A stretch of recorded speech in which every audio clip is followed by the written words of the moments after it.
when I heard it was cancer, I fainted. In fact, I got stroke. The hair in the sides went. I remained with only this one in the middle. Because there are several things which are expensive in the treatment of cancer. Cancer is curable and it can heal easily.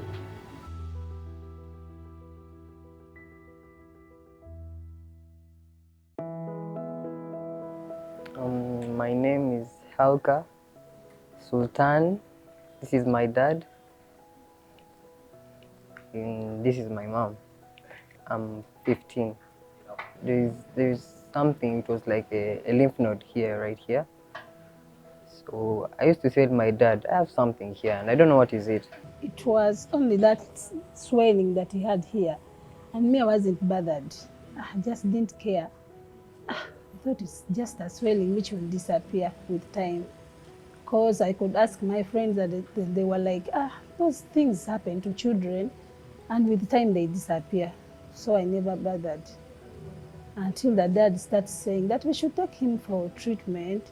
I remember I even dodged him. He could talk about it, and as I could dodge him, this one also. That one is just a swelling which will go. So I could dodge until one day he came and told me there is no food today, no anything until we take this boy to the hospital. He said, this is a lymph node. I told him, but it has taken a bit long. He said, no, it will clear. The boy went back to school. He came back with the lymph nodes.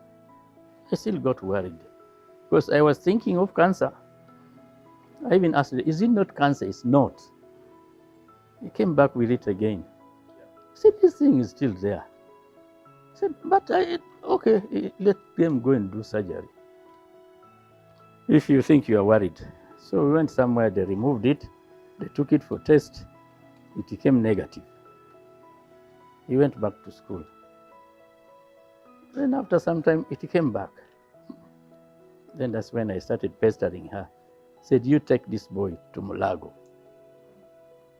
And so on until we reached the stage where she is talking about.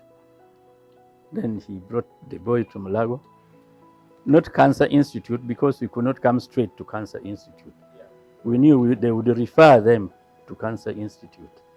Then they referred us to another small hospital outside. Said, those are the people to refer you to Mulago. It's giving us another longer route. And yet we've been told that we are suspecting cancer. I said, no, you go and they refer you. You're not a doctor. You can't say it is cancer. We went there. So when we reached there, they said, yeah. In fact, they referred, they talked, they gave us a form to come to a certain hospital and check. Then we go back with the results to them. So we decided to go to Mengo Hospital. Mengo.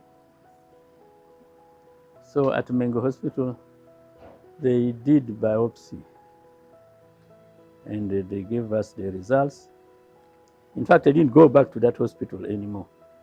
I also told them the problems I had when I wanted to reach the Cancer Institute. Then they said, but it is cancer. Now we go and see Dr. So-and-so. They referred us to Dr. Dungu. So that is when I was telling you that when I heard it was cancer, I fainted. In fact, I got stroke. It wasn't easy, but God gave me strength. That's all I can say. I was strong. Yeah, because I was like, if I show these people that I'm this nervous, it will be not good to them because they are sick, both of them. So I was strong. God gave me strength. We had to stop treating him and start treating myself. Good enough, I got better. Within 1-2 weeks, I was okay. So we went to Dr. Dungu. In fact, we went to his hospital. And he counseled us. I said, this boy is young.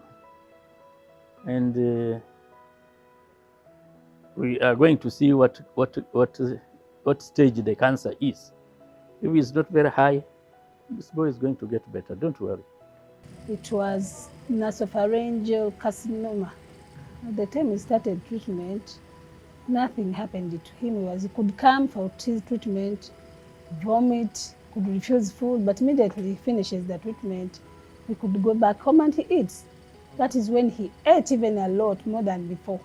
Actually, I felt well, apart from the part of radiotherapy. That's when it was bad. Because when I was on chemo, I had my hair, I had everything, I was fat. But when I went on radiotherapy, I lost all my weight. The hair in the sides went. I remained with only this one in the middle, and it was a lot. After operation, they would see that scar. They were like, "What happened to you? Did you fall on something and then it cut you?" And then they were like laughing, and it doesn't feel good. Some of them felt pity, but also some of them just made it funny. Yeah, there's a point when he was on radiotherapy, he lost weight. He could not, I can't. Yeah, there's a time. It reached a time when he was not eating, and then so the doctors could tell you what to go and buy. And we know it is cost sharing, but still the sharing is still heavy, especially on people who are very low income, because there are several things which are expensive in the treatment of cancer. If you go to biopsy, if you go to even radiotherapy, CT scan, and they do several tests as you go through treatment. So all those are expensive. We've met some people here who could not do anything, can't afford anything, and they cannot easily know that this somebody doesn't have this and so on. Others keep going. You have not paid. You go back. You have not paid until they go home. So, especially for children, if they could make it really quite cheap or free totally for children. There's a certain friend of mine who came and gave me even the number, but when I gave to the dad, he didn't bother. He was like, we are here getting treatment. Yeah. So people could come, I could get calls. Yeah, people could call me, I have someone I know can help you. But the dad was very negative. I could call everyone. You know what? Alka is free. Yeah. I was very happy. My people were happy. Yeah, God has answered our prayers. That's what they could say. So we were happy. I felt very, very, very happy. I didn't know what was next. I was just, I don't know how to say it, but I was very happy. I thanked my mom, my dad, everyone, because I was like, oh my God, I didn't know that I was going to pass through this like this. Yeah. The heart could not believe, and I still had the doubt. So I asked them, so how do we know that he will now totally have no cancer? Yeah. He said, you will keep coming here to check. We will give you, he will continue to have treatment, and he will continue to keep coming here to check. So, but he's fine. We just want to know that he's continuing to be fine. So I felt good that since it will be followed up, so then it gives me courage to say that he will be better. The problem is it's difficult to know that somebody has cancer. Although I suspected, because there had been no swellings around. Because sometimes you can have cancer inside and you can't suspect. And the people have cancers, they have some ailments, they go to doctors delay them.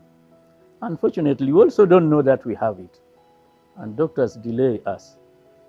By the time we come to realize, sometimes you find the cancer is another grade where it may not be difficult to cure. So my advice is, if you happen to notice something queer, You go to the doctor and you see there's not much change, you better go to a bigger hospital like this.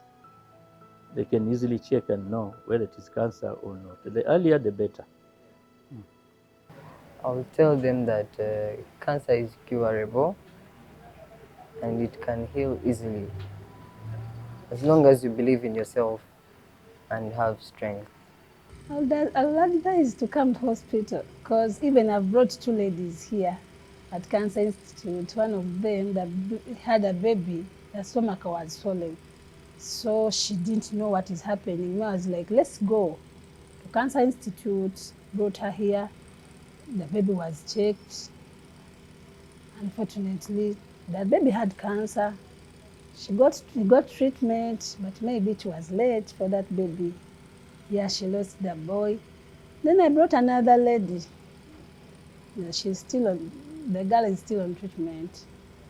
Yes, so I'll only advise them to bring people to hospital, only that, yeah.